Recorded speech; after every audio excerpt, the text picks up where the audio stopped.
Welcome, everyone, to an all new episode of Storytellers Power Hour. I am your host, Jen. I have so much to say tonight. Uh, Lots of things that are in the news, generally uh, in the literature zeitgeist, if you will, that seem to be rather pervasive. And as writers, I think it is really important, as storytellers, not just writers, as storytellers, it's really important to pay attention to some of these big line items that may not seem as intrusive on first glance as they really are when you look deep down at them. Now, this podcast is going to include a ton of me giving some perspective about the way that I experienced literature growing up, and then what my children experienced with their literature growing up as well. Because I think that there are some interesting shifts and changes, but I really want to hone in on why the young adult literature aspect is so important, and not just the literature but the experience of being a young adult and what literature does to the young adult mind. And hopefully, throughout the course of this hour, we can maybe come up with some ideas about how to properly vet information to our kids without becoming a censored public. And I think, there are a lot of ways to do that. So I'm definitely going to be discussing quite a bit of that. I'm also going to be discussing the idea of what I would term liberalism in literature, and where this sort of comes from, because I think this term gets bandied around a little bit too often, and it isn't proper in its use. People aren't using the correct terms for what it is that they're trying to describe. And sometimes syntax can really matter. I told this story to my kid this morning. I was in a rather large writers group, and we had had some discussions about things. And I, off the top, mentioned this particular company that was selling something. And I said, they're a very bespoke company.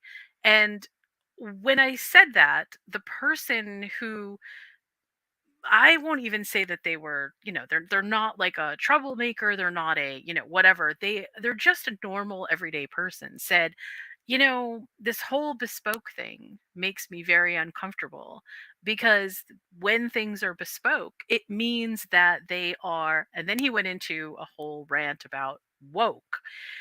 And that's not the meaning of the word bespoke at all. And there certainly is really no tie-in to the word bespoke and the word woke. It's not, there is just zero comparison here. But it's interesting that as we progress further and further away from some of the core ideas that we have had in the past, that we are kind of filtering and condensing our vocabulary down to whether words are charged or not charged. Now, what does this have to do with young adult literature? Well, I'm going to say that the young adult literature piece, the model that we give to our kids, has a lot to do with how they parse vocabulary and ideas as they develop and form into adults.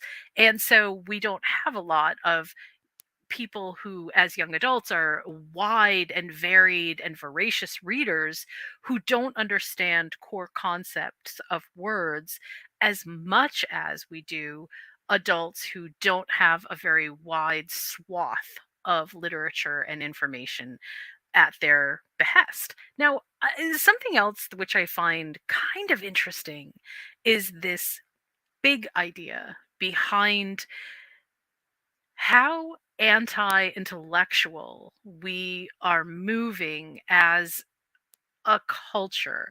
I won't say that we're moving there as a society because I think most of society pushes back on the anti-intellectual idea. But there's enough of a movement in culture that pushes against this idea that somehow being intellectually curious or being intellectual on any level is somehow a derogatory mark against you. And I've never quite understood that, but when I read the ideas that people put forth about why anti intellectualism is even a thing, it seems to boil down to the idea that you think you're better than other people, or intellectuals don't talk to the common purpose. They muddy things, they make things seem like they're, you know, better or worse than they actually are, which is also an interesting tie in with young adult literature because as young adults are reading all kinds of literature from all different places. What typically happens is they are able to make the differentiation between morals inside of the story and then how they apply to the outside world, and it's all very relative to their internal experience. So being intellectual does not give you the curse of being more moral. It simply opens up the door to understanding more in terms of how to parse morality. Now, this is different in different cultures around the world. In Europe, they don't have quite the same kind of censorship mania that we seem to have right at this very second, but it has happened. And there have been plenty of times in other cultures when media, especially books, have been banned, when different ideas have been purported to be, the basis of evil for a society, for a culture, for a country, for, I mean, there's the big one that stands out is World War II, but World War I also similarly dealt with fascism. And the there is something very interesting about the way that we tie in what we expect or want our children to read and then what we expect and want our future society to be.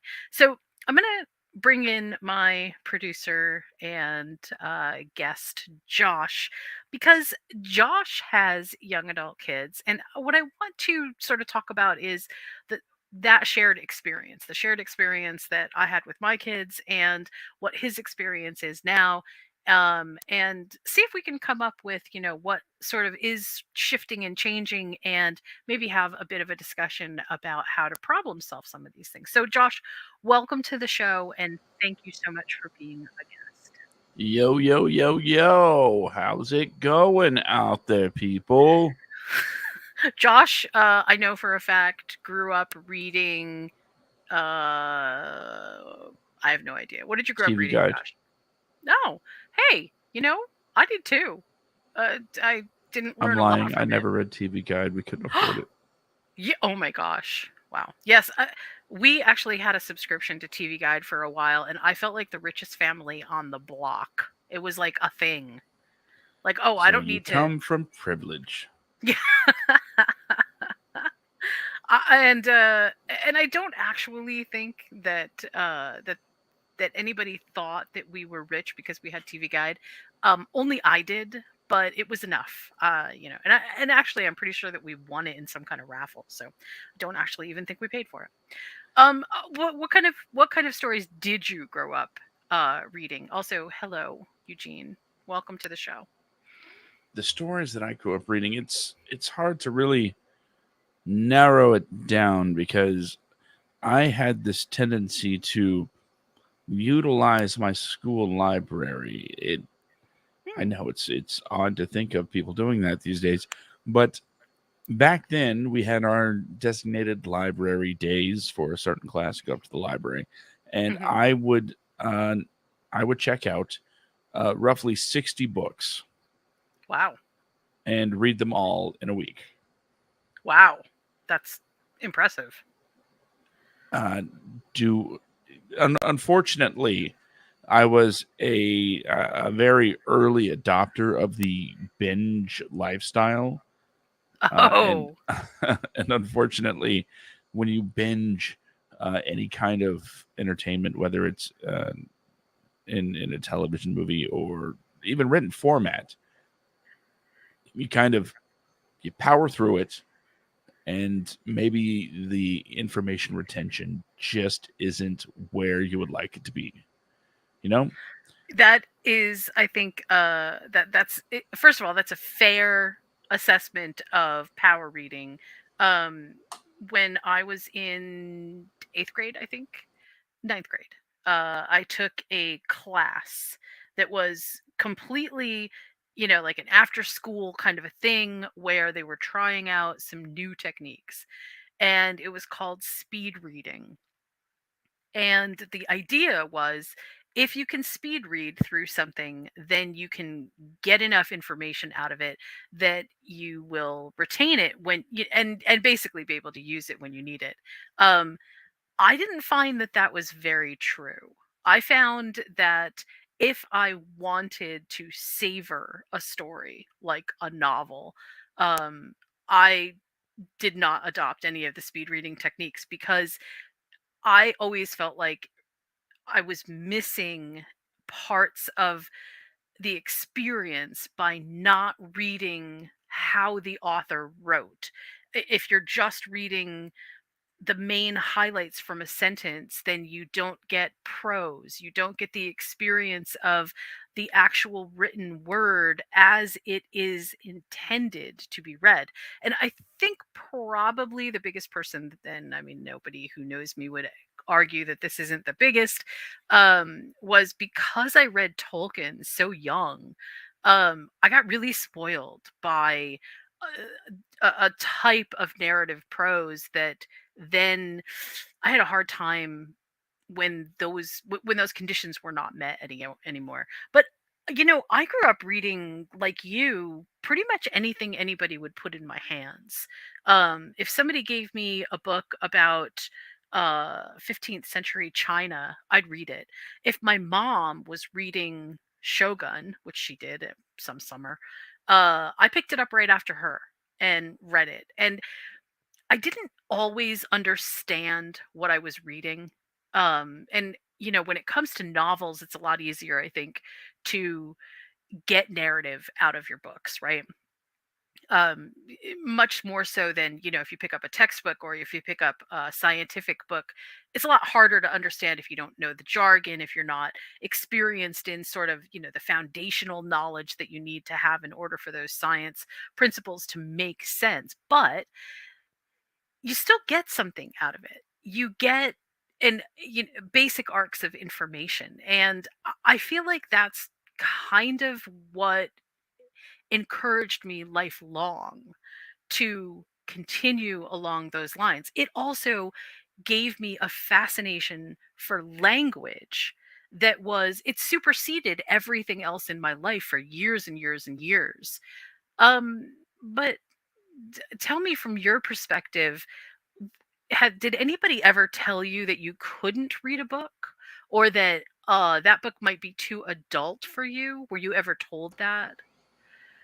Oh no, no. I grew up in the wild times of the 80s and 90s, where uh, everything was available, at your library. You just go in and grab what you want. That's what it boiled down to. Nobody said no. And as far as parenting, my dad, it was just me and my dad growing up.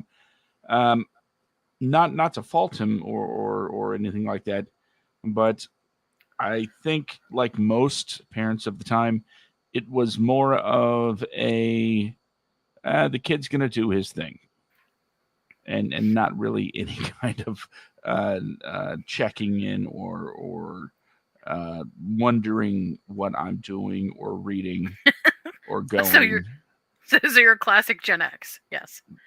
Yeah, Basically, I an feel her. early millennial type. We we really got away with a lot. And Okay, yeah. let's spin this for a second, because Hmm. I think that this is sort of at the heart of why I have such an issue with what we're doing to both young adult literature and young adults in their literary career, if you will, their experiences as consumers of literature. Um, I- Let me start by saying this. I do remember once or twice actually, when I lived in this really small town for a while, and there was a local library, and it was like a repurposed house, but it was beautiful and gorgeous, and it was.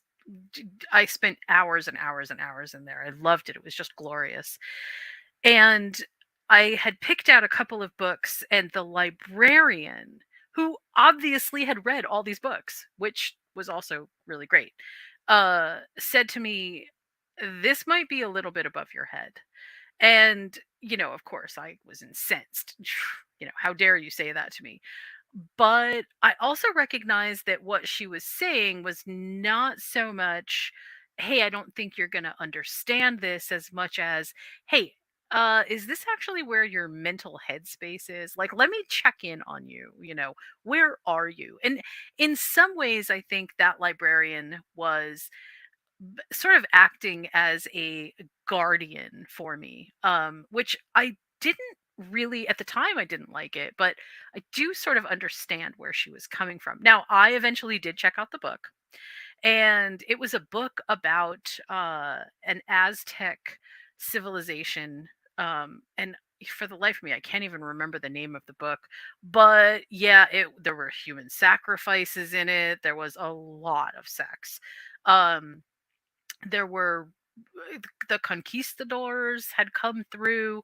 There was the whole idea that they were gods, and what did that mean? It was very complex as a book.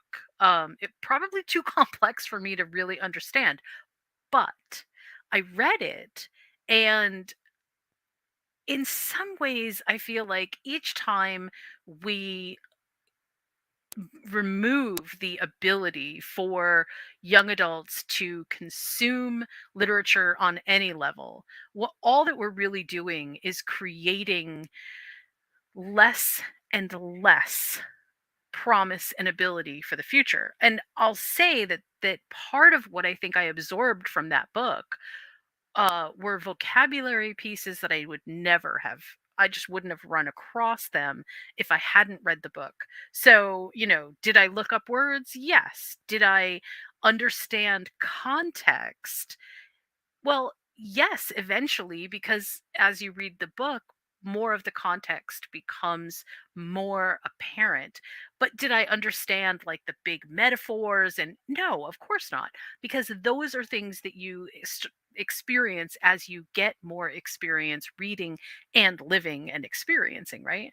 So I think that there is a good position that we as adults can be in to make sure that our kids who maybe are suffering from depression, don't surround themselves with just material that is maybe not even depressing, but maybe just that is really dark.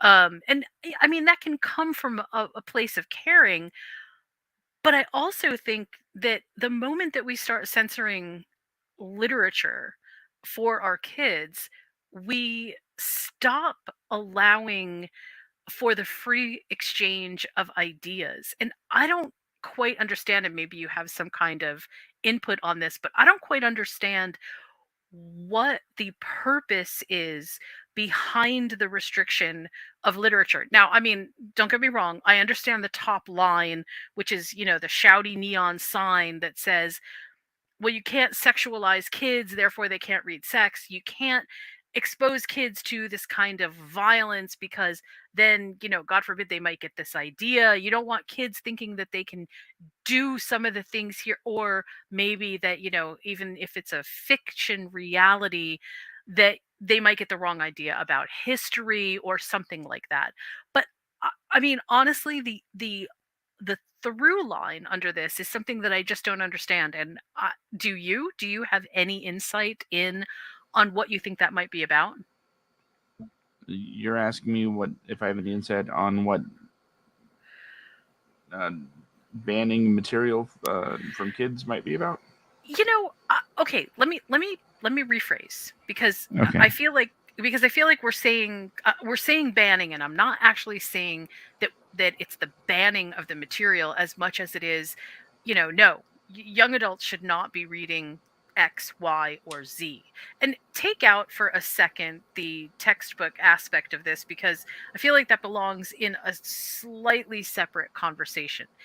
Uh huh. Yes, there is the whole rewriting history thing, which eventually we are going to have to address. But I'm specifically talking about libraries that are now being asked to remove information or any books from their circulation, simply because parents think, oh, concerning community members, that they're not appropriate for young adults. That's what I'm trying to get at. What do you think that there's something fueling that, or like, am I missing something here? And I guess I'm still having a hard time wrapping my head around the precise question. What do you think that there is a specific function, other than just people banning books to ban books? Is there a specific purpose for restricting content to young adults? Like, is it an extension of being helicopter parents?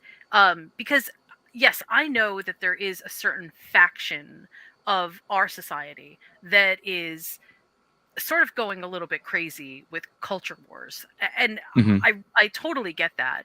But this is different, right? Because this starts to feel like this isn't just that one part of the country is restricting access to young adult fiction to certain people. This feels like a nationwide, almost odd panic about what kids can read and can't read. Like, is our culture afraid somehow that we are going to turn our kids gay? Are we afraid we're going to turn our kids into being those said intellectual people that I was talking about before, who won't be able to communicate or understand with the common person? Are we afraid that somehow, by exposing our kids to more literature, that they will get crazy ideas in their head? I mean, what is it that you think fuels this kind of really odd panic about what kids can and cannot read?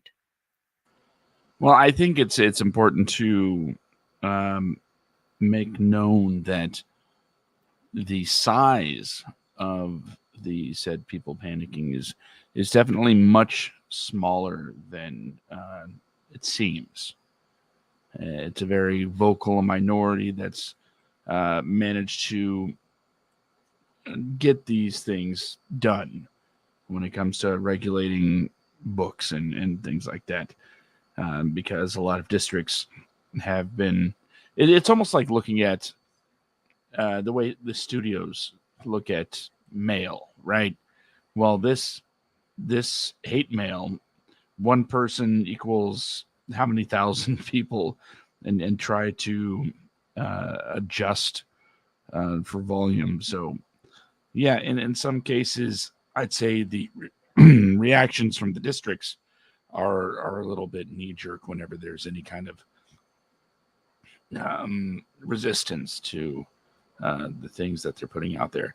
But as for the content itself, it seems to me, and this is just from personal things that I've seen. It's when it comes to parents, especially, they're not. Hmm, it doesn't seem they're actually concerned with the things that what their kids are seeing and doing when it comes to, well, anything. I know uh, a lot of people in our generation and or in our generations and a tad bit younger are labeled as helicopter parents, overprotective, if you will, because we more or less don't let the kids, or at least I don't let my kids run the streets like we used to. Hmm. I don't see these parents that are calling for these books to be pulled. I don't see them actually taking the time to curate um, any kind of actual reading lists, or even be more educated on what they actually want to get rid of. I think their reactions are all very knee jerk and targeted, based on things they've been told. Um, I know if you listen to the podcast, you might have heard us talk about a controversial movie, um, controversial movie from France, which I won't. I said I won't name it again, so I'm not I'm not going to do that. But uh, the thing is, when people were talking about why this movie was bad and why it shouldn't be allowed and why it should be banned, people started making things up, and Right. that started getting spread around, and like, oh, this is what happens in this movie. And as you know, Brandon and myself, the hosts of the podcast, um, we watched it. Uh, Gotta say, French coming of age movies aren't my normal thing, but for the sake of the show, we sat down and watched it, and couldn't help but think, why why would you make things up and then spread it around like it was true? What is the purpose of that? I don't understand. And when it comes to a lot of these stories, these books that either have been around for a long time or uh, have content that parents find objectionable based on reputation, i.e., there's gay stuff in it. It I don't understand the reasoning for it. I guess if you really had to take a shot in the dark, you might think, well, if we don't let the children have access to this content, then maybe kids won't be gay. The only problem being, of course, um, that existed long before books or any other type of I mean, media. And the to, only thing that has changed, or at least reverted to in some cases, the only thing that's really changed over the last, we'll say, 200 years is nobody's, well, I don't want to say nobody. I think the general idea is that it's okay to be who you are. It's not a matter of, you know, this book is making my kids gay. No, that's not. They're just saying it's okay to be. It's okay, okay to let be me something you already are, and I guess for some reason, certain parents think um, that counts as being turned. okay, let me throw something at you and tell Gotcha. me if you Yeah. think that this maybe starts to hit closer to the core. I my current philosophy, my current theory of why there is such a hysteria in certain places um, about what kids are experiencing is a general feeling that adults have that centers around lack of control. And, perhaps this has always sort of like been in the DNA of being a parent, but adults have had a lot, I think, of time to kind of curate this idea that their self-worth, that their ideals, the ideals of the parent are more important and supersede the needs and the wants of the child. Now, this sort of boils down. I know there is the sexual orientation piece, which I feel like gets brought up so often in pieces of literature that clearly do not state that. The pieces of literature that I grew up reading that don't it just doesn't make any sense, like they're reading something into the literature that just is not there. So that's one aspect. But then you have, let's say, books like Animal Farm. And boy, George Orwell, I never would have thought that George Orwell would have been so contentious. But the idea that you can't read 1984, that you can't read Animal Farm, has become, to me, such an odd anomaly in the growth of who we are as a society, as a culture. Why wouldn't we want to read those things? And one of the things that I will say that I did in preparation for this show is I went and I looked at a lot of, first of all, if you look at Goodreads, which generally always gives me a good feeling because I know that people are actually reading the content, reading the books. It feels really good. Um, and Animal Farm is one of those books that, it traumatized a whole bunch of us because there is this ultimate understanding that what we thought was going to happen didn't happen. And the finality of what does happen is troubling, but it's supposed to be troubling. And if we don't encourage our kids to experience conflict, especially in fiction, where it is safe to explore that conflict, to know that even if you are reading something that is incredibly disturbing, that your environment is safe, that you are doing it in your own living room with your mom and your dad, or your mom and, your siblings, or whatever, you have the ability to extract yourself from the fiction and live in the present moment where those things are not happening. There's something about understanding that conflict, which I feel like adults are missing, but also internalizing as if they are reading conflict, if they're reading this idea, if they're reading something about a failed utopia, that somehow that's going to make them more accessible to a failed utopia, that somehow it's going to open them up to the terrible ideas. Maybe it's going to turn them socialist. I feel like we conflate, especially as parents, this idea that what our kids need to experience is somehow tied into the bigger and broader question of how are you raising your children. So if you raise your children to be, um, if you raise them to be, let's just say you absolutely positively are anti-socialism, right? No socialism, no socialism talk in this house, no nothing. But your kid still reads a book about socialism. It certainly isn't going to all of a sudden turn them into a socialist.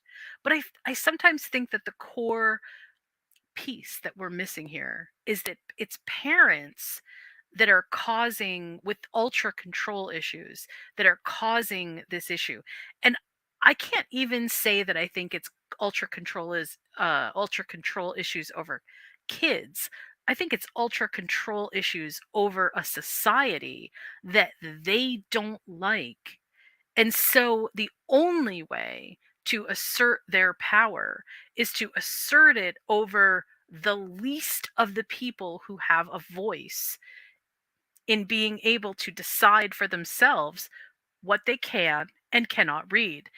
And it just speaks to this wider idea of quashing any kind of thought process that is different from any other thought process. In other words, like there is, it reminds me, just to throw this back, to the idea that we just got through watching in a series called Loki. right?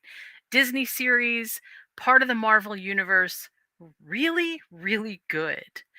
And Kang has created the timeline, the only timeline that is supposed to matter. And, hashtag reasons for all of the pieces that go into and rationale behind why there can only be one timeline.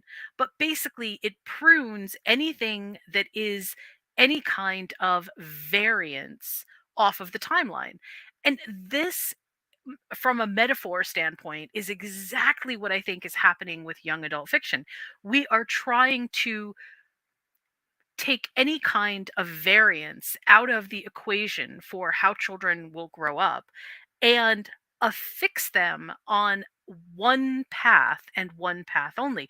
Why? Because we're afraid of what will happen if they are thinking in ways that we didn't help them to get to, in ways that we don't understand.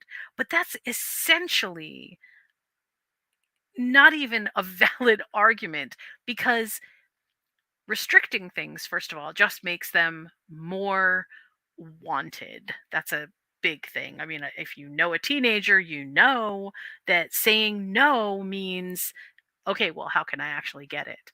Um, but also, ideas do not just live in fiction. Ideas do not just live in literature. Ideas live and permeate all around us. So the idea that you can somehow take young adult literature and prune it so that, nope, just this straight and narrow piece, follow the timeline, is kind of ridiculous. And eventually it is going to backfire. And once again, the Loki story about the timeline matches perfectly with exactly what I'm talking about. Josh, tell me what you think about that idea. Or do you think anything about that idea? Which idea?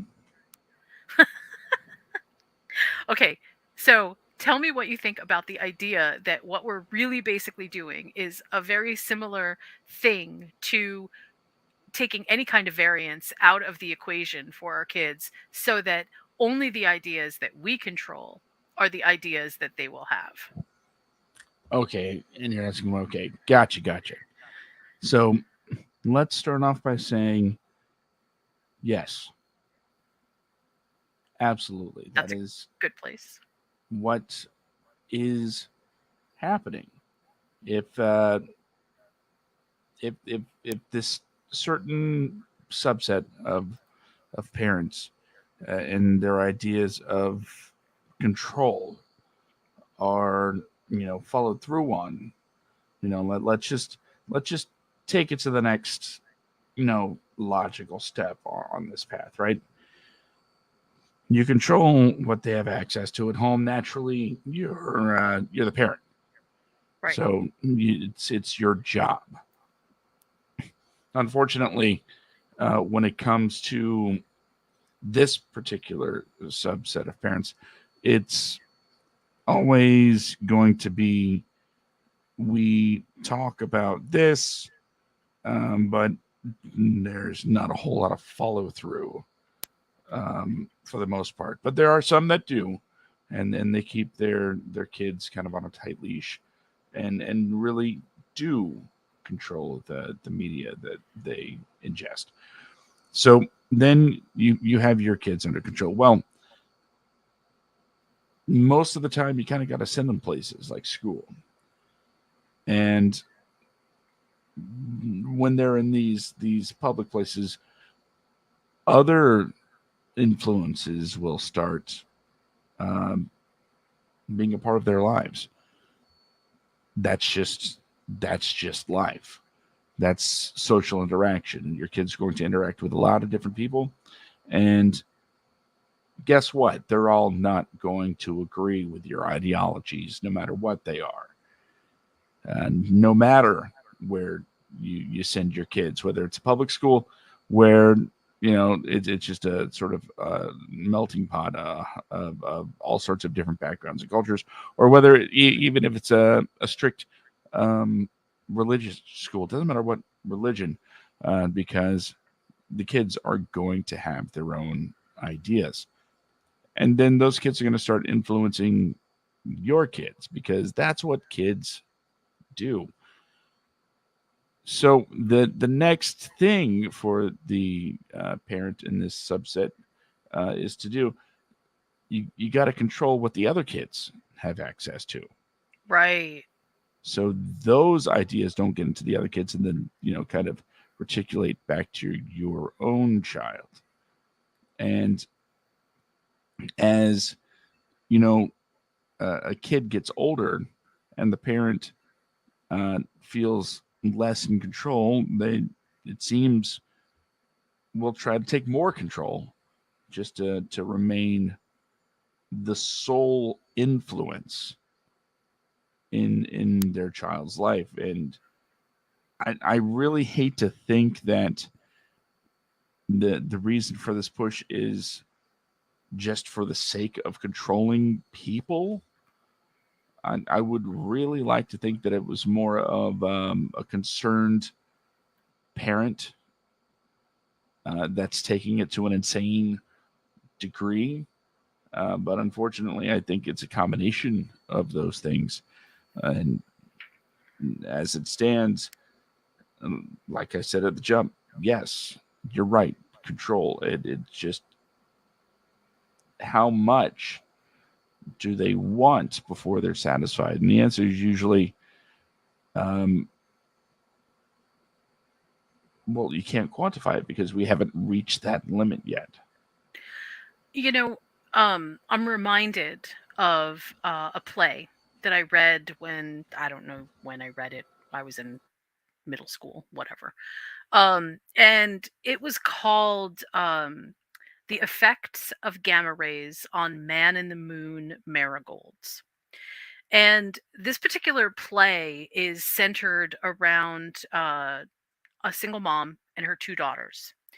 And the one daughter, Tilly, is trying very hard to basically be successful with her science project. And the science project is, what happens to seeds that were basically exposed to radiation. It was such a cool little idea. In years after I read this, as I experienced the world as an adult, I realize that this play was absolutely about the frustration that the mom had, uh because she was not in control of her life. It was a terrible life. They were not living a good life. It was awful. And part of it was economics, and part of it was she was alone. Part of it was she didn't know what she was doing as a parent. And rather than try to address the situation from the perspective of I need to do better, she took it out on her daughters.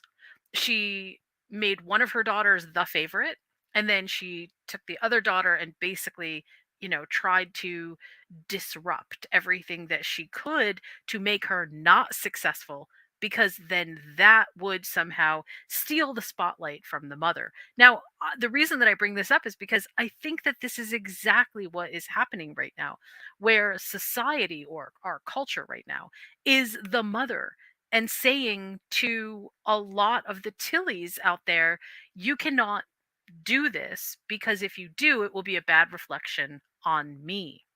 And that isn't true. It's not a truth in any way, shape, or form, not in the play and not in the world at large. But it's a fascinating idea that somehow we as adults believe that if our children come up with varying ideas that are not our own, that somehow that is a bad reflection on who we are. And that's not true. Um, but but in order to make the Tillies of this world be successful, something has to give. And that's what I think we haven't quite gotten to yet. I do think that there is a lot to be said, however, for the number of people who scream and shout from the highest mountaintops that they can about freedom of speech, that they are absolutely subjugating their children and the children of people that they don't even know to exactly that same, what they consider to be the discrimination that they say that they feel.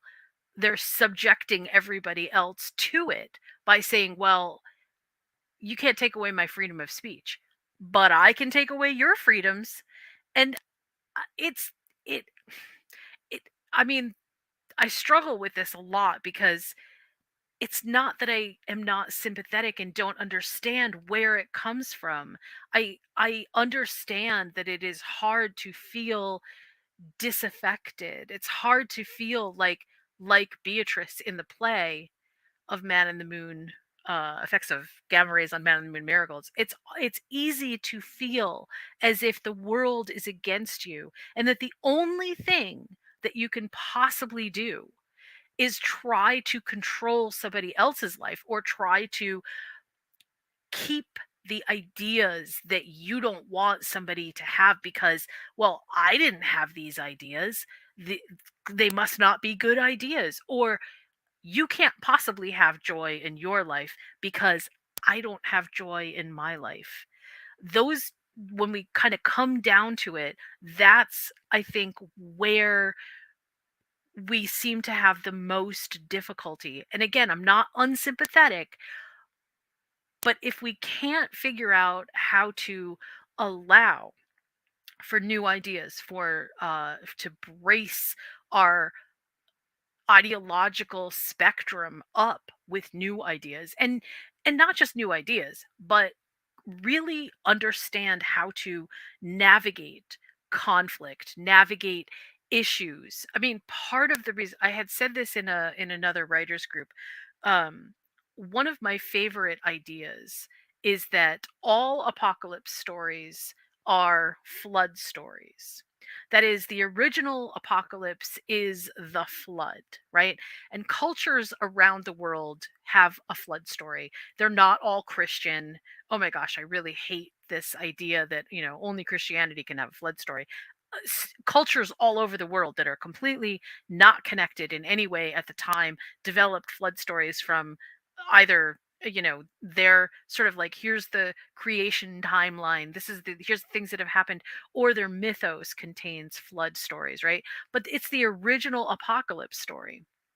And so oftentimes what feels like happens is the the central idea of letting people experience the terror, the horror, the absolute chaos of what would be the apocalypse in a flood story is instead met with this idea that our kids can't handle that, or that our kids shouldn't be exposed to what really might happen, or how they would deal with it. And fiction uniquely gives our kids the ability to solve conflicts in their own minds. So while one group of kids in Divergent is handling what is happening to them in one way, children, when they read it, may be thinking, yes, this is what's happening to the heroes and the heroines now, but what would I do? How would I handle this? And that goes back to the way that they were parented. So if you're parenting your kids with your own morality bent, if you are managing to raise your children with the kind of loving home and environment, no matter what you're putting into it, your kids will not just suddenly become different kids because they read some divergent fiction. What will happen is they will think about the circumstances in that fiction and place themselves there. Well, what would I do? Well, how would I handle this situation? And it's a safe place to process new ideas, process conflict, process things that are too scary to face in the real world, and maybe too complicated to face in the real world. But here you have the option because a writer has given you that framework. You can go explore this safely. And, just sort of, I'm going to give you another word here, Josh, but just sort of the idea that we don't have control over how our children will explore the world, I think is terrifying to a lot of people. But on top of that, I think that there is this idea by a minority of our country, especially now. I mean, it's happening around the world too, so I shouldn't just say our country. That if they try to remove somehow the ideas behind what they consider to be, these are the wrong ideas, we can't be having people think this, that somehow that will remove the idea from society at large. And I completely disagree with that. Ideas permeate, they develop in all kinds of ways, and just making literature inaccessible is certainly not going to extract ideas from our world. In fact, I think they may end up making them more sticky. So, tell me, first of all, tell me what your experience with your kids has been in terms of reading. And also, you said something interesting before the podcast. You said that your kids read a lot of fan fiction. I have to ask, do you ever read what they're reading? No, no. I'm one of those people that doesn't read everything my kids read. Um, but I will say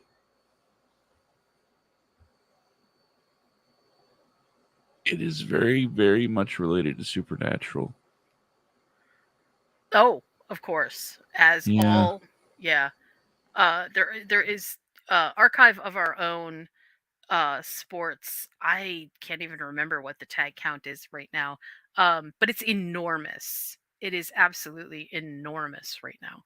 Also, you should definitely tell your kids if they enjoy reading things on fanfiction.net, hop over there and save anything that they want to save, because man, fanfiction.net is looking really kind of anemic right now. I don't know what's happening there, but it's not looking good. So if they've got works of fiction that they like to read, they should probably save them. Archive of Our Own is pretty robust and has a very healthy structure to it. So I don't think that's going anywhere. But I'm the reason that I ask about fan fiction is because I'm really surprised that the number of people who who will say, let's take books out of the library, don't really understand where young adults actually get their literature from. I mean, yes, the library, and that should always be a safe bastion for kids to go find information and literature. But also, there are fiction archives everywhere on the internet. People blog consistently fiction that is as dense and awesome as big works of literature that you can read by checking out a book in the library. So I'm a little bit also perplexed at how these same people who want to just ban books think that they're going to remove the books actually from the ethos. They can't. They're online. You know what I mean? Yeah, absolutely. It's that like I said, I don't go behind my kids and read all the stories that they're reading. I try to keep up with the tags at the very least because places like Archive of Our Own do I think a pretty good job of uh, sort of regulating, what not what's in the stories, but the content tags to let you know what's in the story. Does it make sense? It does. And I think that this, as a person who does regularly read and write actually quite a bit of fan fiction, I think that the online experience for most of our young adults is probably as pervasive as anything that is available in their local school library. In fact, it costs me 15 bucks a month to belong to Audible, and I accrue credits pretty consistently. And my kids are the ones who generally ask if they can use the credits to download audiobooks so that they can listen. And they are not just choosing contemporary works of fiction, they are choosing older works of fiction that they have not been exposed to yet, that somebody told them about, that they're interested in, whatever it is. So the idea that you are going to somehow take books away from kids also seems very misguided, because like the Geico commercial, that's not how this works. That's not how any of this works. We live in a digital age where material, if you want it, is available. As I close out the show, I do want to just say one other thing, and that is that any young adult that you have contact with, or that you are thinking about, talking about fiction with, introduce them to the Library of Congress, which has amazing resources, Open Culture, which has whole books online. Audible is another great one. There are always free Audible credit, or free Audible assets that are available to download. And many others. I mean, there are so many others, but those are really good places to start. And if there is something in particular that you think that your niece, nephew, son, daughter, neighbor, whatever should read, it's not about circumventing parental rights, or, making things available that parents don't want their kids to read. It's about choice. It's about making sure that the parents that say, okay, read what you'd like, have access to that material so that their kids can read whatever they want, not so that they can pull books away from a select one or two kids, but they're pulling books from everyone. So, I feel like we need to really increase and step up our ability to talk to other people about not just where our books are coming from, but also that the idea that we are taking books out of circulation is probably not going to work in a digital age. This isn't what we think it is. It's something completely different. I want to thank you, Josh, for joining me tonight. I actually had a really good conversation. I don't know if we solved anything, but I do feel like I've got a little bit more clarity on the topic. And I'd like to thank you for listening to us tonight. Have a wonderful week. Join us next week when, if we don't have a guest, we will definitely be talking about the tie ins between the writing process and human psychology.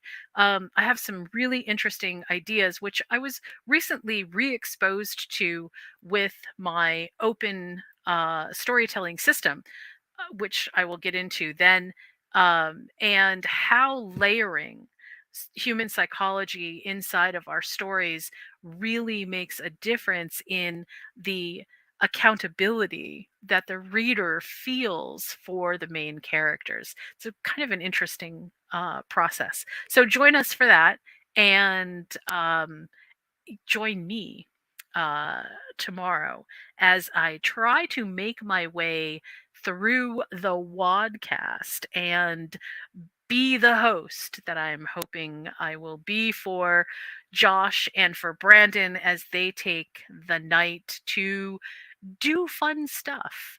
And also join us on Wednesday evenings, Eastern Time, for our 10 to 1 podcast, where this week we are going to be talking about movies that deal with the naval portion of World War II.